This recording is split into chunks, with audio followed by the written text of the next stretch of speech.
जरा सोचिए आप कि 54,000 पेड़ काटकर 24 करोड़ रुपए पानी में बहा दिए जाएं और उसके बाद विभाग की नींद खुले और बोले कि सॉरी ये जमीन हमारे काम की नहीं है। अब हम 1 किलोमीटर दूर जाकर 50,000 और नए मासूम पेड़ काटेंगे। दरअसल साल 2021 में रेल मंत्रालय के बड़े बड़े इंजीनियरों ने वातानुकूलित कमरों में बैठकर कागजों पर एक रूट डिजाइन पास किया था। इसके बाद पर्यावरण मंत्रालय से हरी झंडी मिली और साल 2022-23 में पन्ना और छतरपुर के जंगलों में 315 हेक्टेयर जमीन पर कुल्हाड़ी चलवा दी गई। देखते ही देखते 54,578 हरे भरे पेड़ जमीन पर धराशाही हो गए। इस पूरे विनाश पर आपके और हमारे टैक्स के 24 करोड़ 78 लाख की जो रकम थी वो फूंक दी गई। नियम के मुताबिक इस पूरे हिस्से को साल 2026 से 27 तक बनकर तैयार हो जाना चाहिए था ताकि पन्ना के लोगों को रेल मिल सके। लेकिन पूरी बर्बादी करने के 3 साल बाद अचानक रेलवे विभाग को होश आता है कि इस पुराने रूट में तो 6 बेहद खतरनाक मोड़ हैं जहां ट्रेन चलाना बहुत जोखिम भरा हो सकता है। यानी जिस सर्वे को पेड़ काटने से पहले होना चाहिए था वो पेड़ कटने के बाद हुआ है।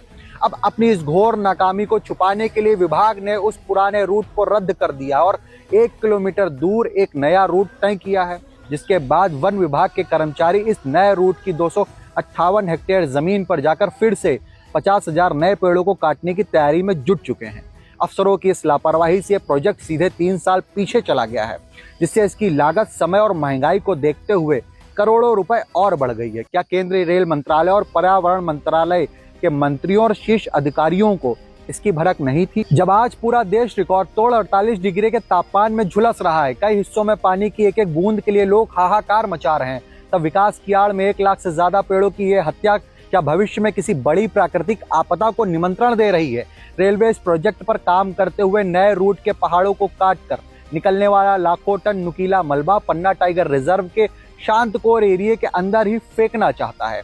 पन्ना टाइगर रिजर्व के प्रबंधन और अधिकारियों ने इसका कड़ा और लिखित विरोध किया है, क्योंकि अगर यह भारी मलबा जंगल में गिरा तो वनों में रहने वाले जीवों के लिए चलने वाली प्राकृतिक रास्ता जो है वो हमेशा के लिए बंद हो जाएगी।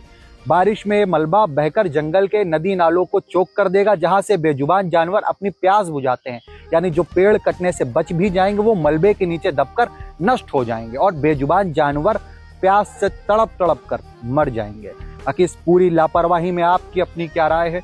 कमेंट करके बताओ और टैग कर